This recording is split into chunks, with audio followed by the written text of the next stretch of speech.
நல்லான்பிள்ளை பெற்றால் பழைய ஊர் அருள்மிகு ஸ்ரீ மாரியம்மன் ஆலயத்தில் 31ஆம் ஆண்டு கூழ்வார்த்தல் திருவிழா. விழுப்புரம் மாவட்டம் செஞ்சி அடுத்த நல்லான்பிள்ளை பெற்றால் பழைய ஊர் அருள்மிகு ஸ்ரீ மாரியம்மன் ஆலயத்தில் 31ஆம் ஆண்டு கூழ்வார்த்தல் திருவிழா 2/8/2026 ஞாயிற்றுக்கிழமை வெகு விமரிசையாக நடைபெற்றது. இதனை முன்னிட்டு காலை அம்மனுக்கு சிறப்பு அபிஷேகம் மற்றும் சந்தன காப்பு அலங்காரம், சிறப்பு ஆராதனை நடைபெற்றது.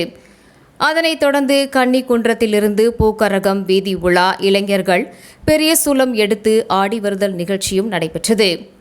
மதியம் 1 மணிக்கு சிறப்பு பூ அலங்காரத்தில் மாரியம்மன் வீதி உலா நடைபெற்றது. தொடர்ந்து மாலை 4 மணிக்கு கூழ்வார்த்தல் பெருவிழாவும் வெகு விமரிசையாக நடைபெற்றது.